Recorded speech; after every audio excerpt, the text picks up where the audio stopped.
Hello and welcome back to Interjections. We survived the season. The season is finally over. We can all just breathe and relax now. I'm your host, Andrew. Miko and Jay with me today. Irfan, much like our team, is officially in vacation mode. Miko, how are you doing? Thanks, I'm fine. I'm fine. Season finally over indeed, and let's see from here what's coming. Yeah, lots to talk about between the ownership situation and transfers in, transfers out. We'll get into it. Jay, welcome back. I'd like to begin by congratulating you guys on what I think was one of the best episodes of Milan podcast, interjections to date. Obviously, a fascinating subject with the ownership and financial situation.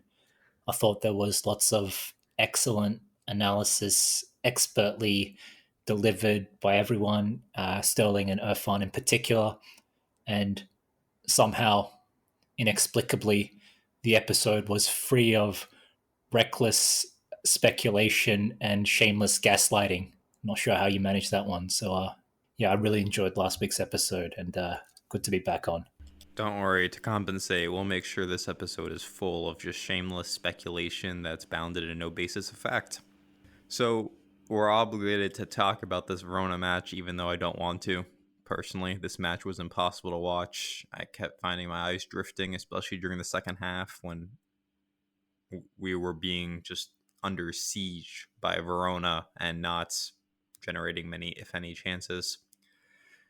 We end up drawing them in the last game of the season, and it is disappointing to watch the team's form fall off towards the end of the season. But if you look around the league, you look at Milan, you look at Juve, this is what happened to every team with the league decided, form dropped, players stopped taking these games as seriously. We got cute with rotations, with obviously yesterday Frattesi starting, Arnautovic starting and possibly winning man of the match. So perhaps not surprised by the results, but it is disappointing to see this drop in form, right, Miko? Yeah, uh, it's pretty clear that the team has taken the foot off the gas, and it really looked like that. We had certain several bench players starting, and I don't know, they play okay, but there's just some kind of a disconnect in the team, in a sense that we play our game, but there's always something missing. And okay, these two goals we conceded, they were more like a mistakes by individual players, but still, it's a bit of recklessness by these guys. And we can talk about those goals later, but yeah, the general kind of vibe is that they are not in it anymore, obviously, like you explained, and this is what we get. We drew with Verona, and well, what can I say? Not not too fascinating to watch these matches at this point anymore. Yeah, I'm glad the season's over because this team became hard to watch, and maybe it's not our fault because we're trying to get minutes to the obscure, the fringe players, and I give credit to Inzaghi for that because for the longest time I thought he was going to continue rolling out the starters, but he at least gave some minutes to different guys. Quadrado keeps getting minutes for reasons I can't explain. Buchanan got some minutes. Di Gennaro, I have some Di Gennaro stats for you guys yesterday. He was actually insane. He stood on his head, so to speak. He made the expected goals allowed, like based on the shots Di Gennaro faced yesterday, was 1.25, and he managed to keep a clean sheet. He had 4 saves in just 22 minutes. So, considering he's our third choice keeper, Jay, I'll pose the question to you. Should we just keep Di Gennaro as our backup next year? I think it was too small a sample size to make any conclusions from. I mean, as that was his first game for Inter as a first team player, and actually his Serie A debut. I'm sure that even though it was a meaningless game for everyone else, for him it was actually quite a meaningful match. So I'm sure emotions were high, and he was feeling really in the zone. So maybe that kind of contributed to his performance. But yes, it's honestly hard to say. I mean, you'd want someone a little bit more established as your second keeper. We've always had people who are more established, except for Radu. That name will haunt us for as long as we live. But with the exception of Radu, we've always had some guys who are, just more established. Adero, established Serie A keeper. Even before him, who do we have? Not Peruzzi, what am I saying? Padelli, etc. All keepers who had played in Serie A teams for several years, as opposed to De Gennaro, who, if I'm not mistaken, was playing in Serie C for most of his career, Serie B. So yeah, a little bit too early to take that gamble, but whatever. I'm happy for him. Happy that he got happy that he got his debut in Intercolors finally. As for the match itself, I literally finished watching it about 30 minutes ago. I also chose not to get out of bed to watch the game in the morning and instead watch the replay when I got home. I actually thought it was a pretty entertaining game. I mean, our general play, especially in the second half, left a lot to be desired, but we still managed to carve out a few chances, which kept the excitement at a acceptable level. And as Andrew alluded to, on the flip side, Verona were dangerous enough to keep things relatively exciting as well. So, yeah, I honestly thought it wasn't too bad a game. Sanchez scored a disallowed goal in the last minute. Fratesi did that looping shot from close range, which was just cleared off the line. Buchanan delivered a good ball in from the left, which Sanchez shot at the keeper, and so on. And then there were the Verona chances. So all in all, I thought it was not a bad game, not a bad way to end the season. And having said that, I am definitely glad the season's over. I've got to say, a bit of a disappointing performance from the starting fullbacks. DeMarco and Dumfries, I thought, were both quite subpar. Maybe DeMarco was put off by the hostile environment who were whistling him. The Verona fans were jeering him loudly every time he touched the ball. Just kind of funny because, yeah, I get that he's a former player, but, he was always on loan from Inter, so, whatever. I heard that the reason for that was because he celebrated the goal against them or something. I don't remember. Maybe he scored against them at some point, but yeah. I don't even remember, to be honest. Yeah, I bit remember weird. he scored against Empoli, maybe even twice. It was because of the return leg where remember when Verona put the penalty off the post in the 95th minute? Yeah. That one, yeah. Apparently he celebrated in front of the Verona player's face Henri, or something. Yeah. And it upset Something them. like that. That one. Okay. Well, whatever. Yeah, but in any instance, I thought he was quite. He put in a muted performance, as did Carlos Augusto. I was expecting a little bit more going forward from him, but he just looked laboured. He looked really kind of sluggish, and he looked exhausted from pretty much from the 30th minute onwards, I felt. So, but yeah, again, all this is kind of prefaced by the fact that it's a dead rubber game, meaningless game. We're not going anywhere. Verona's not going anywhere. So, yeah, I guess given the situation, it was the best you could get, and I'm happy with the result and the actual match that was played. I just want to talk briefly about throughout the league other news. So Frosinone officially gets relegated. Empoli stays up after a late win. Aslani was celebrating on the pitch after the match once he heard Empoli was staying up, which begs the question of, do you think we can offload this guy to Empoli now that Empoli are guaranteed to stay in the league? What do you think, Miko? Maybe we should try. now we have a possibility to speak freely about Aslani. Yeah, I know, so, right? Without being The muzzled. reign of terror is not here. We can speak freely without the fear of being reprimanded.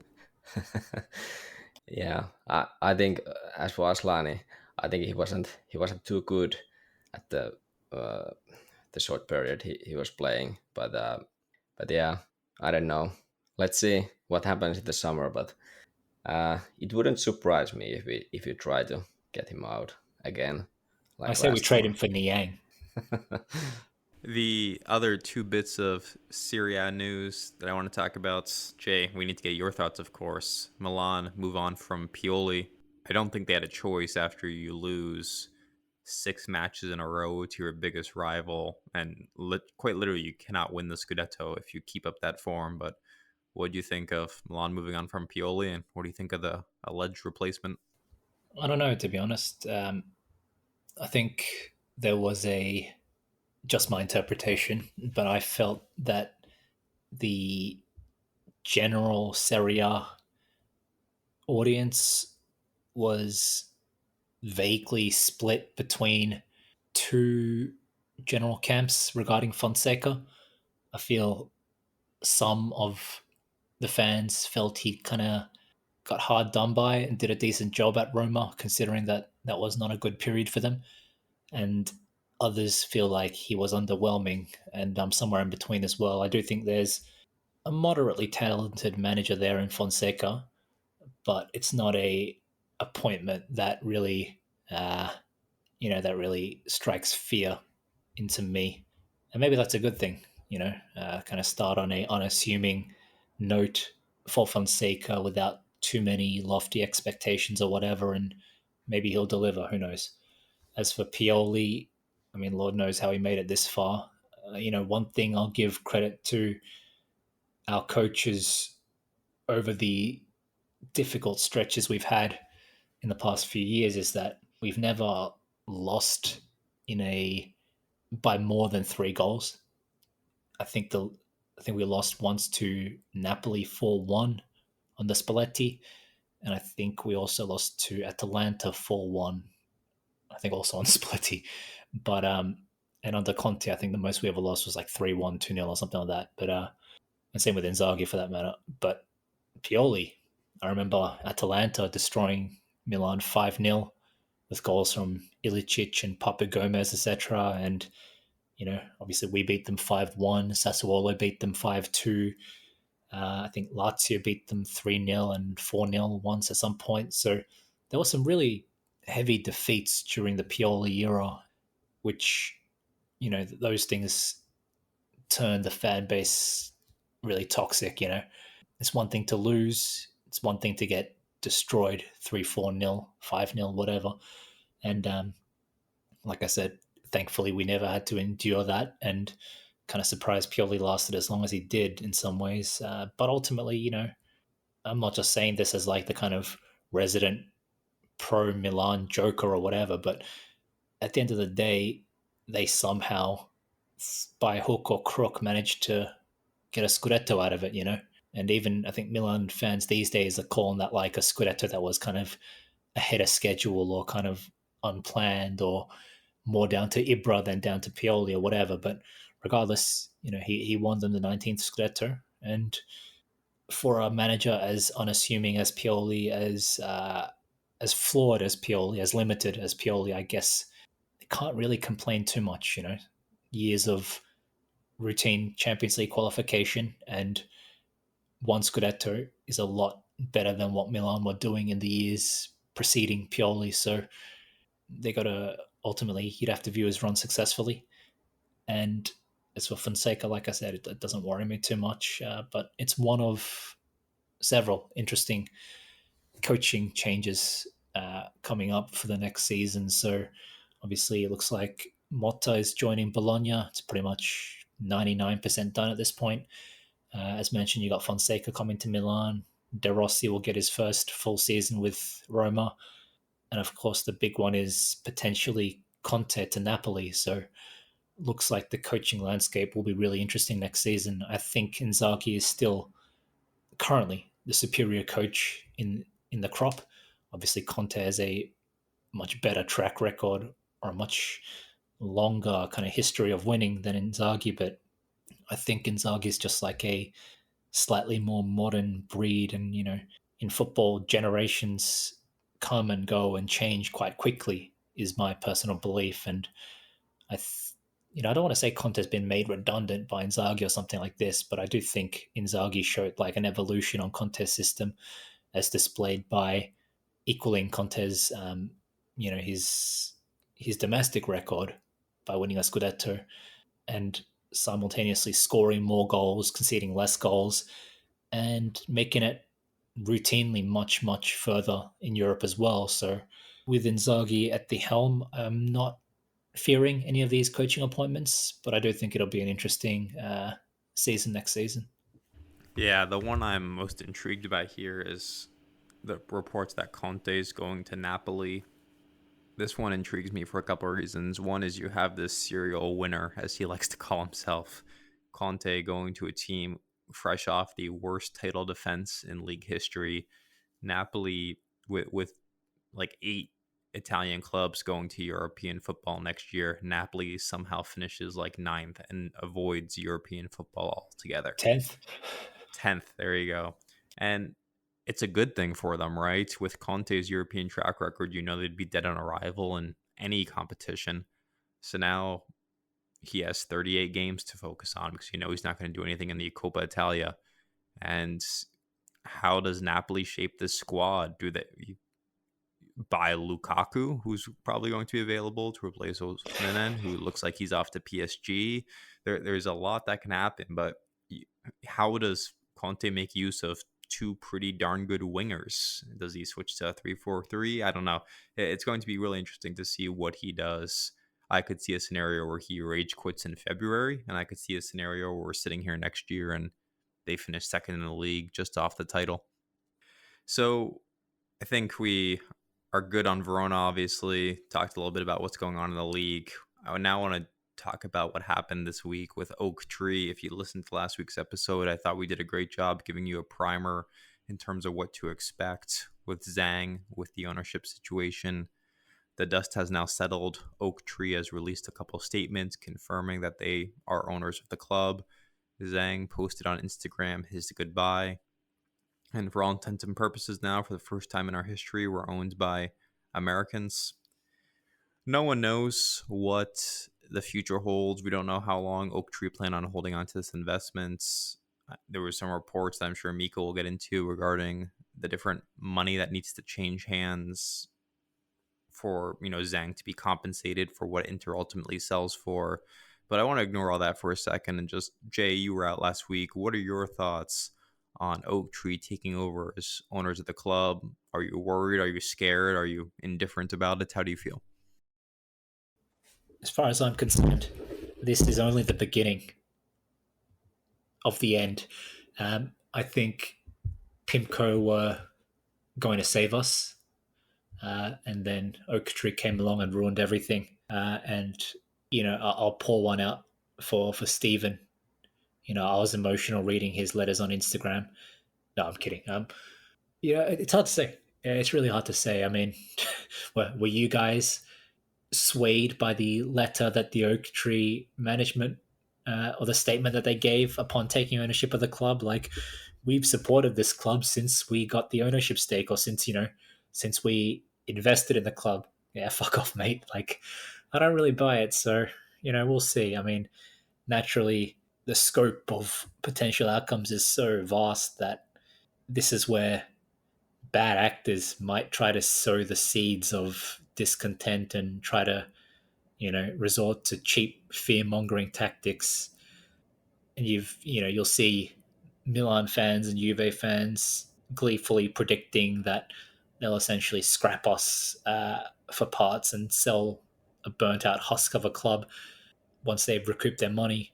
Could happen, I guess, in the scheme of things. But again, realistically, I think these funds, these Azerfund repeatedly describe them as these sophisticated entities, know better that they can essentially make more money if they do not, just strip a car down for parts and then sell the burnt out chassis for scrap metal either. So yeah, it's hard to say. I don't want to say I'm cautiously optimistic because I'm inherently cynical about hedge funds, for obvious reasons, especially American hedge funds who are quite detached from all this, from culture, from the landscape of Italian football. But we'll just have to wait and see, if they can retain.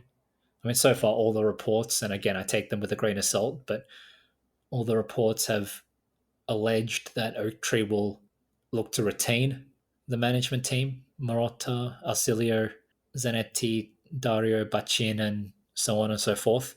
And if they do, I think that's like 70% of the job that they need to do already done. Just keep the guys who are there.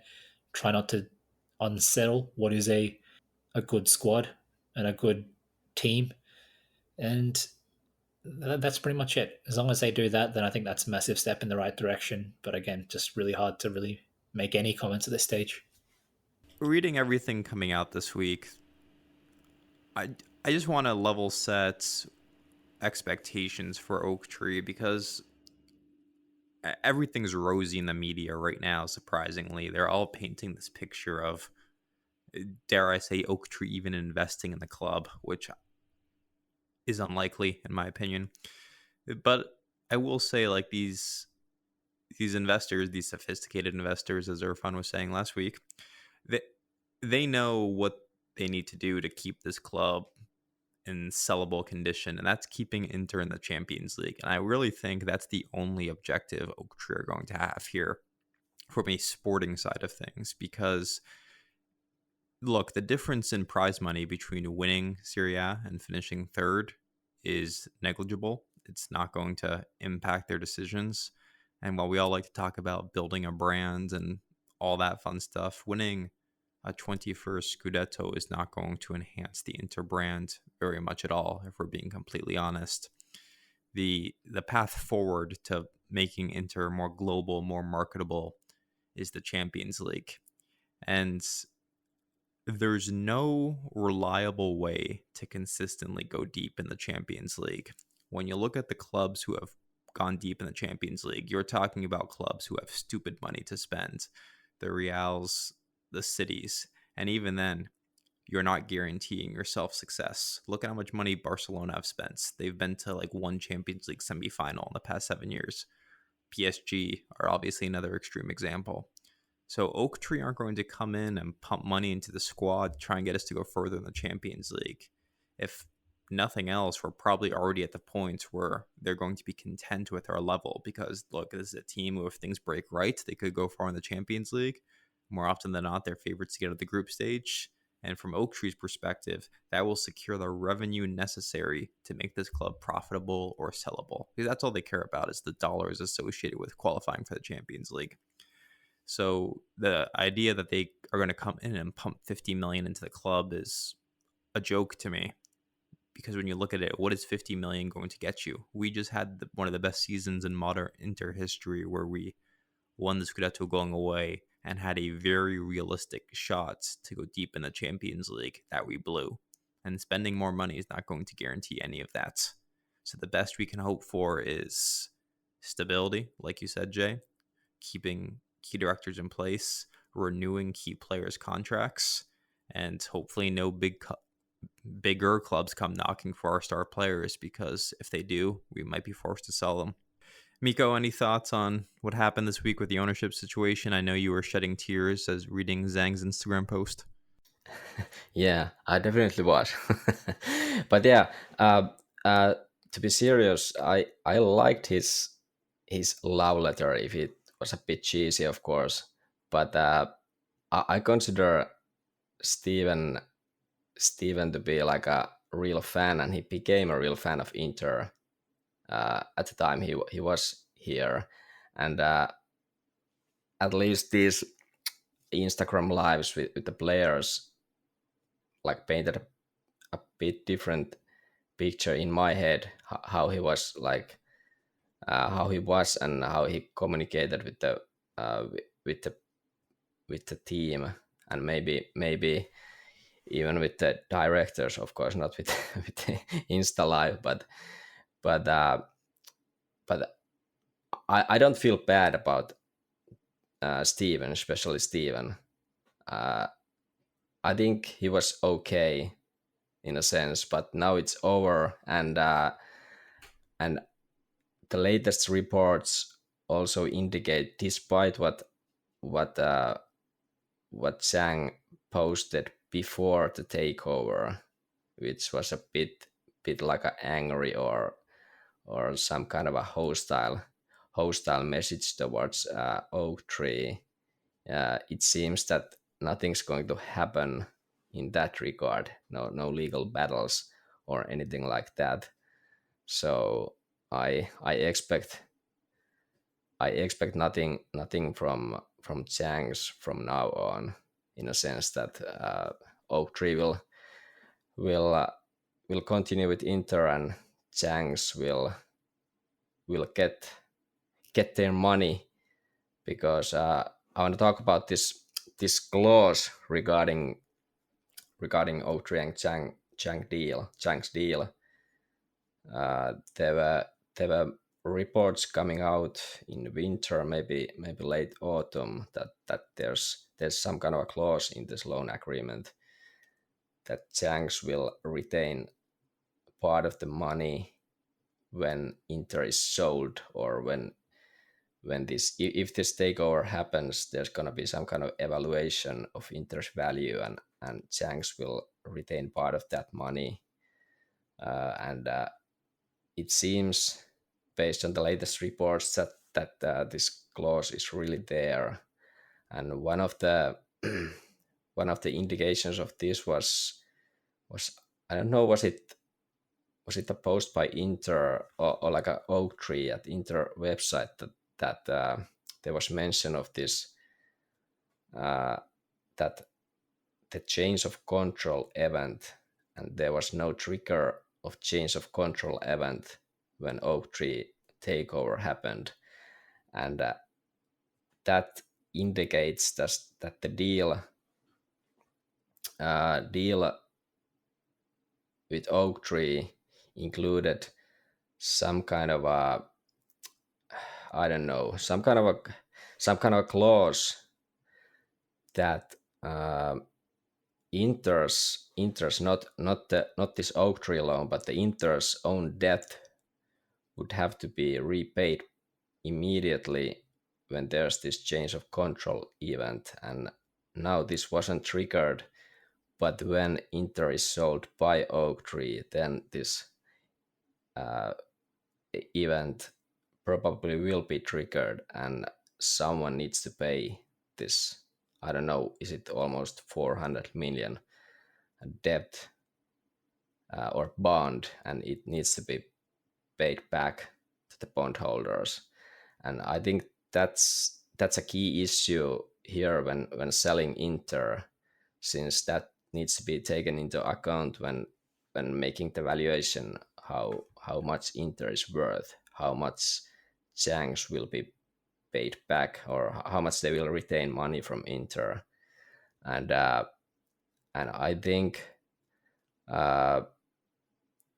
or the latest reports now suggest that this evaluation will be done like soon, maybe, and apparently Zhangs will get their get this money back to them. This evaluation value, like if it's like 1 billion, 1.5 billion, and then you take away the owed money, and also this debt Inter has, and then that's the money Zhangs would be like paid. And it's going to be interesting what happens next with Oaktree. Like Jay said, there's been reports that Oaktree might be here for a long time, and so on, but might as well that next week Inter would be sold. I wouldn't be like super surprised if that kind of thing happened. Of course, that's not likely because there's no rumors of any of this, and I assume there would be some rumors, some kind of information would be leaking somewhere. But it's going to be interesting to see how long Oaktree is going to keep Inter, and when is the time when they really sell. Will they try to prop up the value as much as possible, and what's the method they're going to use here to do this? that's going to be interesting to see. But uh, I would say it's more probable that they will probably like they will keep Inter maybe 1 year. That's my prediction, that they will keep at least 1 year, and and they will see from there what's the value. But let's see. Yeah, the one thing I don't think is going to happen is what Jay was joking about earlier and Milan fans are dreaming about, which is Oaktree comes in and strips the club for parts. Because if you think about what investors value when looking at a company, they care about operating cash flows, they care about reliable revenue streams, and us going out and selling Lautaro for 100 million is fine because that would make 1 year look profitable. But any investor with any financial know-how would not care about that because they know it's not recurring in nature. They know it's not repeatable. So I don't think you have to worry about that with Oaktree in charge. What you do have to worry about is just the emotionless, faceless corporation side of things, which is, let's say we get a god offer like Tonali to Milan last year. Let's say someone comes in like Manchester City offers 100 million for Barella. Oaktree might force you to accept that move and then give you a small percentage of that money to reinvest elsewhere in the squad because that's just quote unquote prudent financial decisions. Whereas, as I was saying last week, an emotional owner wouldn't care about that. But I don't think you have to worry about Oaktree coming in and just selling everyone, not replacing anyone, because one, they understand they need to keep our revenues high, and that's through staying in the Champions League. And two, it just doesn't make any sense because investors don't care about one-time, one-off transactions like that. Yeah, I agree that I see no possibility that they would start like uh, dismantling the squad and selling all the valuable pieces of there. No chance of that. But uh, I think the so-called investment they could be doing is that they would cover some of the losses the club is making still, just like Jections did, that they were with the Oaktree money, that they pay the losses which the team is still making, uh, and even though they want Inter to be to like break even with the money, but like Jections didn't demand the break even in 1 year. They they were they were okay paying some of the losses, but reducing the costs bit by bit and like increasing the revenue so that the losses in every season would go down and down. And now this season as well, the losses will be less than last season, and that's maybe the point where Oaktree could be investing, so-called investing, that they pay a little to Inter mm, to not force sales, and rather keep the losses minimum, and losses going down year by year so that we finally get to the break even situation. But that's at least my hope, that they won't force the break even too soon, because probably that will force us to do some kind of sales. I hope they invest in a Lautaro replacement. The implication being that Lautaro is sold because I'm not paying that guy 12 million. I refuse. I refuse to live in a world where Lautaro Martinez earns 12 million per season. And that is a ridiculous demand. He's barely Take it worth easy, barely man. worth 6-7 in my opinion. But just just my 2 cents. Now, but seriously though, like, what would you do here? Because you have Vlahovic, who makes that much money. He's in the league. By any metric, any reasonable metric, Lautaro had a better season than Vlahovic this year. I believe he's younger than Vlahovic. Is he? I think he is. So what would you do in all seriousness, Jay? Like, he wants to be paid like Vlahovic. Would you actually consider selling him, or are you just joking? Sell, You just stomach? sell, sell right now. And he said he believes he's on par with Lewandowski and Haaland and Mbappe. For that comment alone, I'd sell him for 30 million just to teach him a lesson. No, I'm kidding, of course. But no, I just don't think you're going to get your money's worth by paying this guy 12 million. That is, again, yeah, Vlahovic is, if anything, an anomaly, and that is someone underperformed while being paid that amount. But I think Vlahovic is a inherently more skilled player than Lautaro. I think with a better coach than Allegri, or a coach who is less kind of depressive than Allegri, I think a lot of people would agree with the assessment that Allegri just tends to suck the life out of football in general, and out of the players that he coaches. And with a better coach, maybe Thiago Motta is it. We don't know, but Vlahovic can really shine, and I think the raw ingredients there are something really special. So I think there's a potential elite player there. At least he has the skill set for it, the mentality, who knows. But Lautaro, hot take. I just don't see, and I've never seen the raw skills to be worth that much. And at some point, you get to a level where all of the so-called elite of the elite have a certain level of raw talent that I don't think Lautaro possesses. And so simply paying him because he's kind of like inexplicably outdoing himself and scoring goals despite going missing for 30% of the season, and scoring 0 goals in the entire Champions League campaign, if I'm not mistaken. Or did he score 1 against Sociedad or something?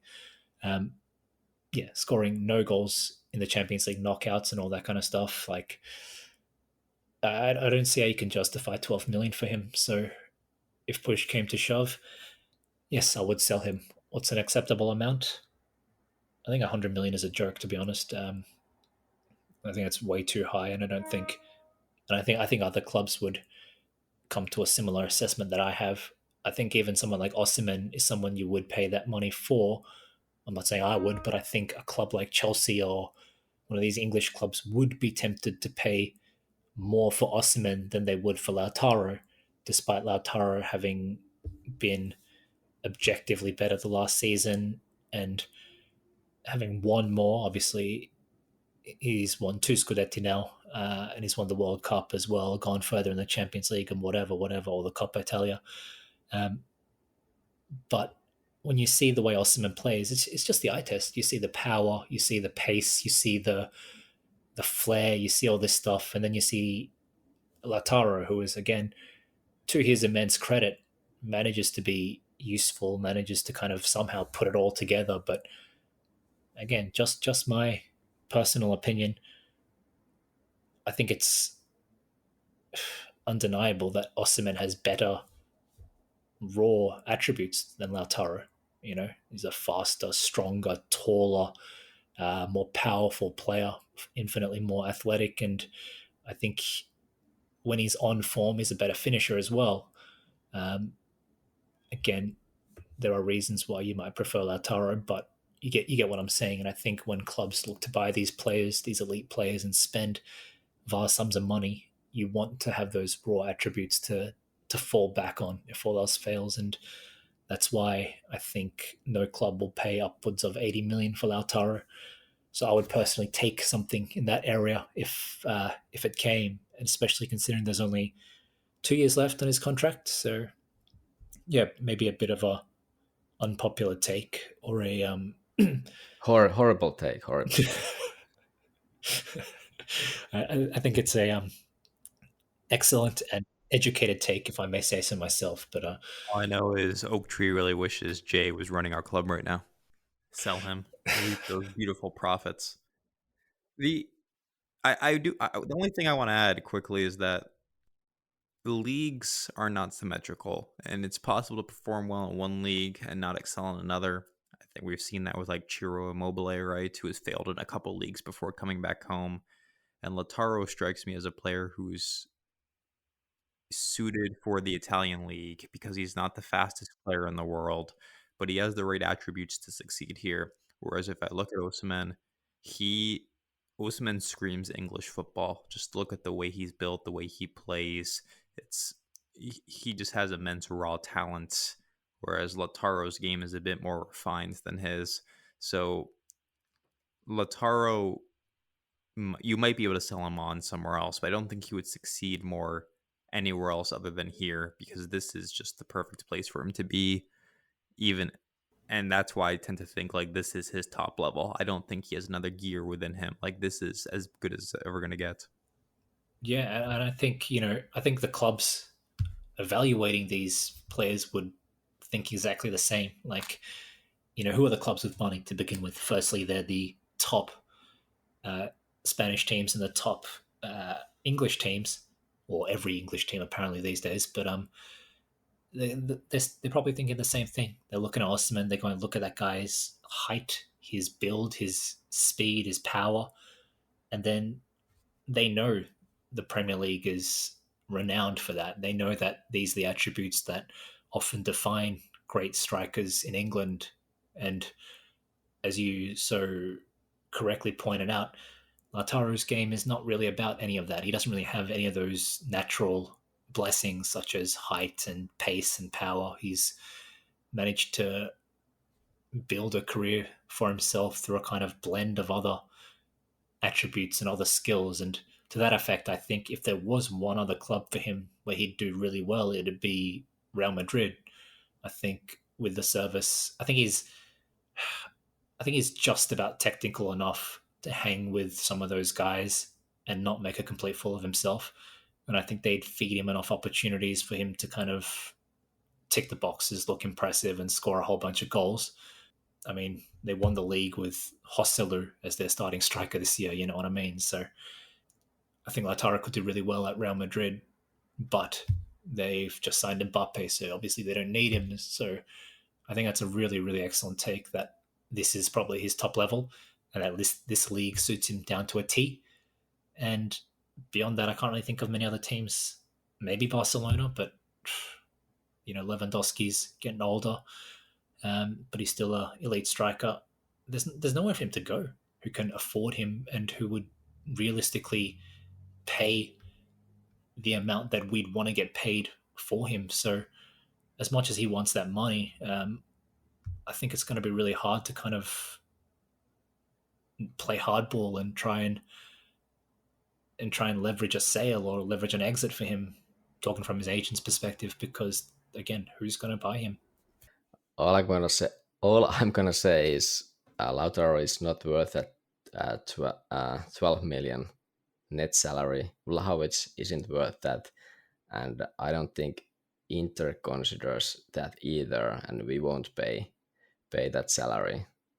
Yeah, That's agreed. just negotiation by the agent because he doesn't have much of a leverage because I think Lautaro wants to stay. He isn't interested in moving anywhere, and Yeah, and the don't forget, I mean, age. this is Juve we're talking about. They are vastly richer than anyone else in the country. They have a certain image to uphold by paying big wages. And I mean, how much were they paying Allegri? Like 10 million or something, 11 million? Like they they can pay these wages, and so they do. I think Rabiot is on like 8 million or something, 9 million as well. So like, who the hell else is going to pay Rabiot 9 million? I could be wrong, so forgive me if I am, but you get my point. This is Juve.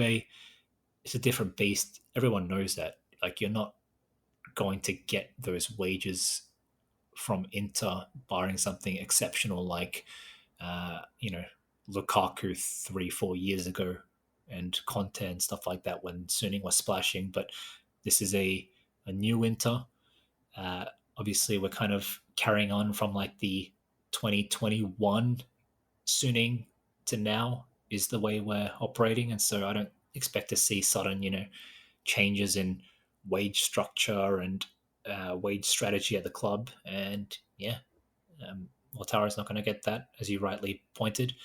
I think ultimately we'll settle around 10 plus bonuses, but I don't know. I'm just not comfortable with that amount. I think we'll have a really hard time kind of renewing him moving forward if that's going to be the case. Well, to be honest, I'm more comfortable Lautaro staying than leaving, because captain leaving and us having to. Because Miko's afraid to change. Well, who would you sign? Who would you try to sign to replace the captain, like Lautaro, who's been here for several years? Like it's. Yeah, exactly. Oof. How horrible would that be? He's our starting striker, and oh my god. So let's hope we can sign this guy in the summer, and I believe we will sign him eventually. As We far can as I'm compromise concerned, Miko. We'll start Arnautovic next season to make you happy, and we'll bring Skamaka off the bench. look, Arnautovic backed up by Taremi. We will. I think we will sell Arnautovic this summer somewhere. We will just dump him. No How one do is we buying might him. take- We're gonna have to golden handshake him. No, Yeah, we give will him sell him. give him the Midas touch. I don't see how we can. I mean, look, we've got the Prince of Persia coming in, Mehdi Taremi. That may be a slightly racist joke. I apologize. Well, we're gonna fire fun next week. and yeah, as you said, Arnautovic has to be given the Midas touch because no one's paying. Well, we bought him for 10 million or 8 plus 2 or whatever it was, 2-year contract. By, in terms of like amortization and all that, how much do we have to make from a sale to avoid a capital loss? It's not like gonna, 4 million, 5 million. 4 or 5 million. Yeah. who's going to buy So- a 35-year-old? Nobody. Yeah, Some 35. Saudi club maybe. Maybe. Saudi club is the new EPL. Oh, we're just gonna sell him to Yeah. the EPL. Oh, we're just gonna ship him to Saudi Arabia. Yeah. Anyway, last time we bought from last time a Saudi club bought our players, we we ended up shipped him a selling. world-class midfielder for 15 million. Yeah, exactly. We sold him a Champions League final, man of the match, and world class holding midfielder for 15, 17 million or something. So yeah, looking, I'm not keen on the idea of doing business with these Saudi clubs. All right, we are severely off topic. Let's get into our final topic of the day, which is defenders season in review. So we've been profiling different positional groups. We're down to defenders now. And this one's interesting because this is where we maybe expect to see the most change, turnover in the squad. Let's start with the positives. Miko, Bastoni just won Serie A Player of the Year, Defender of the Year, which is an impressive accomplishment. We've had a couple defenders win this now in recent seasons. I think De Vrij won it most recently. But just, Miko, what do you think of Bastoni this year and what he means to this team? Yeah, I think the candidates were they Bastoni and Bremer and Calafiori, if I remember correctly. I think Calafiori and Bastoni were more like more there for the offensive input, and Bremer for the pure defending acumen. Agreed. And Bremer was great. Bremer had a really, really good season. I thought he was dominating for the most part. But I think it's just fine that way, and Bastoni was great. He is part of this great left flank we have, like Irfan has been talking multiple times with DiMarco and the connection there, and with also Mkhitaryan playing part of the triangle on the left flank, and yeah, nothing to complain. It was a great season. We won the Scudetto, and Bastoni was there in all the big games, and he delivered. I think he scored a few goals and put up great assists here and there, and he is this kind of a modern defender, especially in this three central defender system where you have the side defenders. The nominations for striker were a joke. Or would you have like Liao and Vlahovic and like no Thuram? let's not go there. We can rant about them later. but Look, yeah, obviously they planned on giving Lautaro the overall player of the season, which is why they omitted him from the forwards. But still, like Liao, really, like he didn't show up in many of the big games. Vlahovic was pretty on the par for a lot of the season, although he did put together some decent numbers. Whatever. You're right. Let's not get overly sidetracked. yeah. Let's not go there. I would have a few words about that, especially that. But yeah, no, great season by Bastoni, and it was great that yet another Inter player got this award. So Bastoni, the one pillar of this defense, Pavard being the other. I wish Irfan was here so I could get him to rave on about Pavard. In his absence, I'll have to ask Jay to do it. But Jay, what do you think of Pavard in his debut season at the club? What can you say? I mean, I feel like we just say the same things about this guy, but they are so true, and that is just the class of player that he is. As we've mentioned multiple times, that pedigree that he brings is just so visible in the way he carries himself on the pitch. Again, World Cup winner, Champions League winner. I think he won the treble with Bain, did he not? And then multiple Bundesliga champion. This guy is a a winner, and he plays like it. And it's a shame that he got injured for the first or quite early on in the season. Luckily, we didn't suffer from his absence too much, thanks to some great deputizing from Darmian and Bisseck, who we'll get to. But Pavard is really looking like the perfect counterpart to Bastoni on the right. So I'm just looking forward to seeing him in an Inter shirt for the foreseeable future. I'm hoping he really becomes a rock in the defense if he isn't already.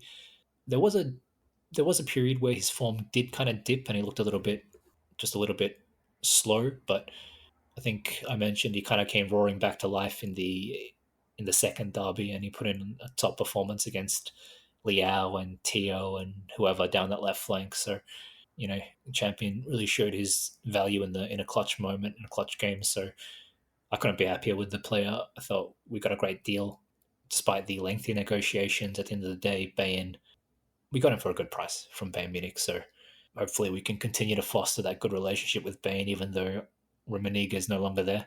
The one, I mean, it's not even fair to call it a downside because it's, through no fault of his own, but maybe if we move on from Pavard, the only kind of like slight regret that I have is that Pavard's excellence kind of directly hinders Bisseck's development because Bisseck, I got to say, I was impressed. We spoke about him in previous episodes, but I don't think anyone was really expecting much from him. He wasn't exactly that young either, and he's coming from like what the Danish league or something of all places, and yet he's looked quite impressive. Scored 2 goals, looks good. And I think he's hit the crossbar twice as well. So looking like a real aerial threat. Looks long and rangy and athletically gifted, which is always a bonus, and looks calm, good with the ball. He looks to make these incisive forward passes, which is refreshing after, watching people like Dumfries kind of always go for the safe option. But yeah, like I said, bit of a regret that his development may be directly hindered by Pavard, but I guess at the end of the day, it's a good problem to have. You just couldn't have dreamed of Bisseck playing as well as he did, and that's why you went out and bought Pavard in the first place. Yeah. So yeah, it's an interesting question with Bisseck. You can make an argument to loan him out next season and give the guy sustained minutes, but I think the reality is our squad just isn't deep enough, and you're going to have to live with him playing a handful of games here and there. I don't know how many games he started this year. I'd venture between 5 to 7. Next year with the extra competitions, maybe you can bump that up to 7 to 10. Maybe Yeah, for sure. We'll get into the center back. Maybe you can like move him around the defensive line a little bit. But yeah, I think you don't have a choice but to keep him because of the general thinness of the squad. But what a pleasant surprise! This guy, his attacking prowess really impressed me because he's an imposing physical presence. Like when you look at Pavard, he's a little lankier, thinner, not as strong as Bisseck. And so when Pavard is a great attacking player, you kind of expect it. the way Bisseck is built, I'm shocked by how quick he is, how great his passing is. Like his technical ability really wowed me. The one area he's going to have to work on is probably the defensive side. Specifically, I thought there was a few times this year where he lost one-on-one like man marking situations, but I'm willing to give him a pass because it was his first year in the league, and it feels like we've really got something here. Yeah, for sure. And I can't wait to see him play in more of these like Club World Cup type games next season. Maybe some of the kind of easier Champions League games. I meant to ask as well, what rating are you giving Pavard out of 10 for this season? I'm going like 7.5/8. Yeah, eight for me. Eight for me. It was a good season by Pavard for sure. I Like want to good to pose great. the question: do any of you regret signing Pavard over a more expensive striker? When you just look at the strikers we were linked to, like Balogun had a poor season by any metric. We've talked about Scamacca enough on this podcast, but like when you look at the strikers we were flirted with over the summer versus how Pavard actually performed and how Arnautovic actually performed, are there any regrets, or do you look at the Scudetto campaign and go, this is good enough for me? Because I think I'm there. I think I'm content with how the season played out, while acknowledging a lack of a good backup striker is probably why we didn't go farther in the Champions League. No, for sure. We got tremendously lucky in that we tried to sign Lukaku, and had things gone our way, we would have signed Lukaku and blown our budget on him. And then we tried to sign Scamacca, and we were literally a couple of million away from doing so. And then Atalanta, of all clubs, hijacked our deal at the last minute. And we had a big rant about that early on in this podcast's history. And then there was some noise about Morata and Arnautovic and Taremi and Balogun, but I don't think Balogun was ever a realistic option considering they wanted like some ridiculous 50 million or whatever. Anyway, the point is, had things gone our way, we would have signed Lukaku. If not Lukaku, then Scamacca. If not Scamacca, then Samadzic. Let's not forget about him. Again, we were trying actively to sign him, and we were extremely close to doing so if it were not for his ridiculous helicopter father. So it's kind of by dumb luck that we ended up at the end of the Mercato with having failed to sign these marquee players, and with a big lump of, or rather, with cash that we were planning to spend on transfers that ended up falling through. That was what allowed us to sign Pavard. So at the end of the day, somewhat of a happy accident, but a very, very, very happy accident. And, I guess it's one of those kind of like sliding doors type moments. I hate that term, by the way, but maybe it's just meant to be. But things worked out really, really well. And obviously, as the season went on to show, Thuram was, I won't say better than expected, but he kind of he delivered. He really delivered. And as a result, again, when we tried to sign Lukaku and Scamacca, we had already signed Thuram at this point. So it wasn't clear whether Thuram was just going to be thrown into the rotation or any of that. But through the events that transpired, and again, we discussed this ages ago, Thuram was thrust into the position of being the designated starter, and he did not let us down. So when you see how that played out, yeah, it was just meant to be. What a brilliant kind of chain of events. So the position that's really up for grabs as we head into the summer is the central center back. Acerbi had a difficult season. He played well. He played really well for the first half of the season, and then he had the incident with Juan Jesus. And I don't know if it's a coincidence or not.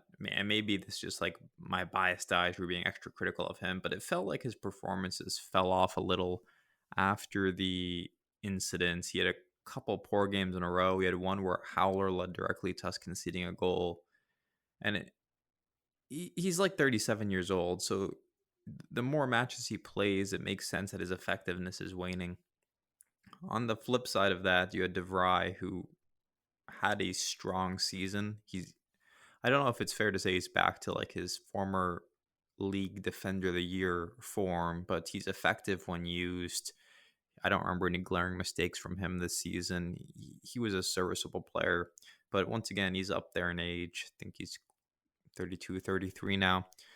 So there's a couple thoughts here. One is, do we be proactive in finding replacements? And then Miko, I believe your sources were saying that De Vrij might have interest in going back home and playing in the Dutch league. And I don't know if we'd actually get a transfer fee for him if that was the case. But do you think there's a chance De Vrij leaves the club this summer? And if he doesn't leave the club and we bring back both De Vrij and Acerbi, would you still look at signing a younger center back to play in the middle? Yeah, I've seen some report that he could be interested in leaving, but I don't know. It's somehow hard to see that happening. He has 1 year left, and why would he want to leave now? Why not like a year later? But yeah, I find it hard to believe that he would be interested. Then on leaving, but then on the other hand, maybe if we put these kind of rumors together, that okay, maybe the Rai has indicated that to the club, and then these rumors of Inter needing or wanting to sign a center back in this summer. So you could kind of see a logic here that maybe De Vrij wants to leave and we try to find the replacement now. Because as you suggested, if both Acerbi and De Vrij stays, I don't think there's there's not enough space for the third guy to be like a central defender there, playing in the center role. I don't see us signing a new center back if both of those guys stay. Okay, we could technically see that then Acerbi would be kind of a Bastoni backup, which we all do not like too much. So like if we're talking numbers, then it could fit, but I don't know. I think it hinders our game too much when Acerbi is playing there in Bastoni's role. That if we want to keep the numbers there, it just doesn't work that way. But then I want to add who is going to be the Bastoni rotation player. Augusto has done that this season quite a lot, so I'm thinking, what's the play here? Is Augusto continues to be that guy, and do we have Buchanan on the left? And there's so much variables there. But yeah, to answer your question, I don't see us signing a center back if both our current guys stays at the club. Is Buongiorno as good as they say he is? I think he is. He's this your typical Italian rugged defender, no nonsense guy. I think he would be great for us, but I think we don't have funds. I don't think we don't have funds for signing him. Cairo is too much of he's a hard nosed director. He's not gonna, or is he a president, whatever. Remember when He's he wanted? not gonna. Remember when he wanted 100 million for Belotti? Yeah, exactly. And ended up with exactly zero.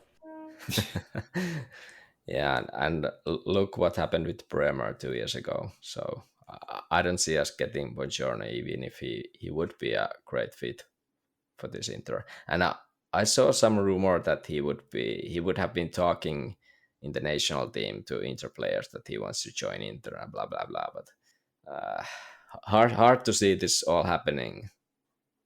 These kind of expensive signings.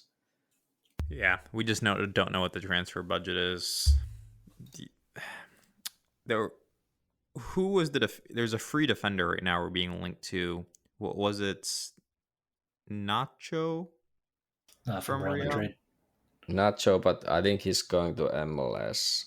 I don't think he's in play anymore.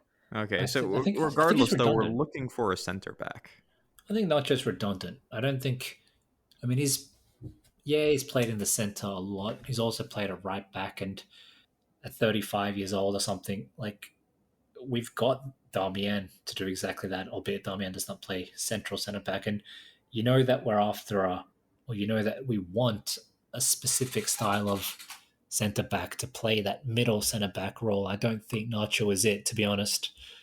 And so that means the only position for Nacho in this squad would be right centre back. And as we've just spent time talking about, that position is well and truly covered with Pavard, Bisseck, and Darmian. So if Nacho's going to the MLS, then good.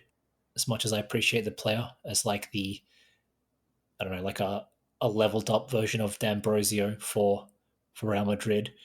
Yeah, we don't necessarily need or want him, I'm afraid. So yeah, I agree that if we do sign someone, it does need to be in the center role. And I guess not that I've really spent a ton of time watching him, but Buongiorno seems to be everyone's pick, especially with Calafiori going to Juventus.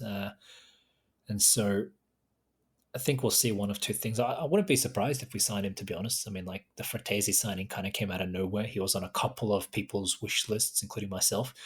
But I don't think there was like strong rumors for a long time that we were going to sign him before all of a sudden we did. So I could see us signing Buongiorno somewhat in similar fashion.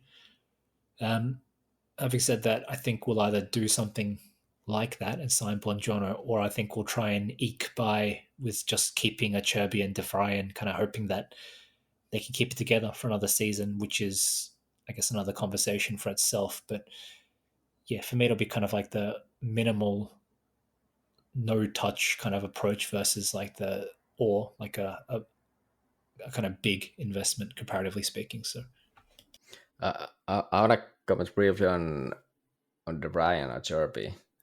Like you guys mentioned, they had like relatively good seasons, both of them. Acerbi, as you Andrew mentioned, maybe a bit lacking in form at some point, but I think we might be on a thin ice here if we continue with them. Like it's a bit risky bet to at least if we are considering that we want to retain Scudetto, we want to go further in Champions League. yeah, So having these two guys there in the central role, it's maybe it's a calculated risk that they will be fine, no injuries, they will be like in good fitness and so on. Because yeah, De Vrij had a good season, but he's not that physical, and I don't know. It just feels a bit risky. They are a year older now, and it is even if risky I for sure. I appreciate the veterans, but still, if you wanna like aim higher, it is a I don't know. The next season will be a tougher in the league as well. Yeah, The 50 I something think games, the right? Minimum. yeah, I think the Serie A will be tougher next season. So we need our guys to be like better. Yeah, So we yeah, can't rest it's on a our risky. laurels. Yeah, if those two guys stay, I think it's a bit of a risk. But they had a good season. Gotta say that. Of course, we didn't concede too much, especially in the league. So need to give credit to these guys. The other names we've been linked to in the past are Scalvini, who Sterling is a big, what's the opposite of fan of? He is firmly against signing Scalvini. And also Schurz, who of course is coming off the devastating injury, who, I don't know, maybe there's a market opportunity there to save some money, get him at a repressed value. But those are the three names I remember us being linked to at center back, and all those guys are comfortable playing in the middle of the defense in some capacity. So I don't know. They're all going to be expensive. Like none of those guys just listed are going to go for less than 30 million. I don't know if you start working in some of the youth players, sending them on loan, sending them on with buyback clauses, like where that gets you. But it's not going to be a cheap operation. I genuinely think Bissett can be repurposed for the central position, but I don't know. For some reason, I don't see it happening. But I can envision it. I really can. I think he's got the skill set too, and I think if you can kind of just train him to kind of play a more, to kind of borrow from the Regista terminology, the kind of more metronomic role where he's just making short passes laterally and cycling possession around rather than going for these like kind of diagonal runs and stuff from the right side inwards and all that. Then I think you got real potential there. And if you think about it, even De Vrij and Acerbi kind of break forward with regularity when they're playing in the center as well. So the it's not like the benefits from Bisseck's forward runs would be entirely lost, just like I said, repurposed. But I don't know, for some reason I just don't see it happening, although I'd like to. Yeah, I wouldn't oppose that. I think Bisek needs, obviously he's young guy, and in Serie A you need, well, I think you need experience to be a good defender there. Of course you do, Miko. Yeah, well that's how it is. That's how it is, and I would see that there is a potential there if he would be like molded to the role. I see in his game, I see a bit too much like I don't know, not laziness, but some kind of this, I don't know how to call it. Maybe he's too loose at some points, I and think he's just got like a really languid kind of style of playing. Like the way he yeah, moves and stuff is a bit loose, but I wouldn't take that yeah, as like a lack of I'm not saying you do, but I wouldn't take that as like a lack of discipline or anything. I think it's just just his movement style and the kind of way yeah, he makes these runs, etc. yeah. It's fine as long as like it gives the result, and so far he's done pretty well apart from the first goal against Verona, but yeah, I would see potential there. But yeah, let's see what Inzaghi is going to cook and what Marotta is going to cook for Inzaghi next summer. What is Oaktree gonna cook? Yeah, We can start looking for defenders whose contract expires in 2025 and start scouting. So I think we pretty much talked about every defender in the team. I don't think we need to spend much time on Darmian. We're all on the same page here that we'd like to see him phased out as a wingback. He's just not very effective there anymore. Him being a serviceable reserve right center back, left center back is the ideal use of him at this time. Anything you guys want to add there? I feel like it's pretty straightforward with him. yeah. I think he's this perfect guy for any team, but especially in this Inter, since he can play in so many roles, and I still see him playing multiple games next season as the wing back, but yeah, he's a good guy, great like a serviceable player as you mentioned, and nothing to complain about this Yeah, I man. think the fact that we don't have much to say about him is a testament to his reliability and his just kind of what do you want to call it, stability, I guess. Yeah, exactly.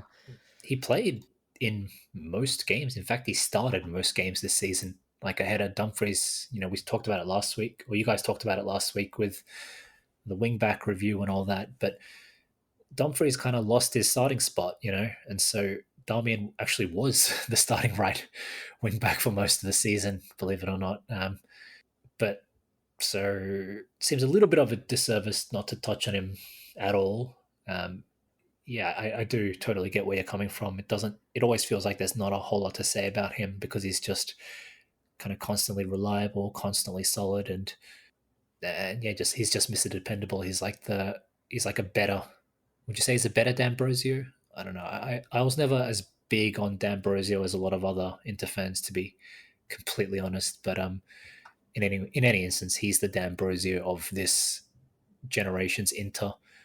It's ironic that he ended up replacing D'Ambrosio, but in any instance, I think I would also like to see him kind of phased out as wing back, and again, that's just because, again, given the competition we're up against in Europe, you want guys who are more than just steady and reliable and solid. You want guys with a bit more flair. I mean, you want guys like wild kind of hyperbole here, but you want people like Hakimi with blistering pace who are kind of like game winners. We don't have, as much as Darmian is lauded for his kind of clutch goals and stuff, especially during the contest season.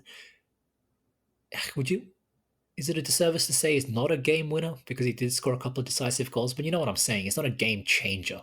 He's not a guy like Hakimi with that blistering pace and who can score these amazing goals on his own or whatever. He might be the fan favorite, the cult hero who pops up with a late tap in to give us the win or whatever. But yeah, kind of similar to how I was speaking about Lautaro and wanting someone with a bit more raw attributes. I can't help but think, and this goes for all our wing backs as well, I can't help but think we would be a vastly improved side if our right-sided wing back was a bit more cutting edge, a bit more technical, a bit faster, rather than kind of, old reliable Dumfries and Darmian. This is a squad problem, though. Like, if you look throughout the team, sure. we don't have a lot of guys who have world-class attributes. We have good all-around players. Yes. Like, what is Mkhitaryan's world-class attribute? I would argue he doesn't have one. Thuram, I don't know if he has a world-class attribute. He's not one of the 5 or 10 fastest players in the league. It's not like he's an elite finisher, but he's just a really good all-around player. And maybe that's why we've struggled so much in the Champions League pretty much every season except for last, because we don't have these game breakers. But yeah, we just decide we have good balanced players and they work really well together. They work within the system, but we don't have anyone who's going to wreck a game. Agreed. All right, I think that's a good place to leave it. We'll be back next week. We'll recap the goalkeeper situation. It looks like we're in the market for a proper backup this year, so we'll break it down for you. But appreciate it, you guys listening as always. Congrats on making it through an entire season, and we'll keep pushing out the episodes. So thanks again for listening. Catch you later.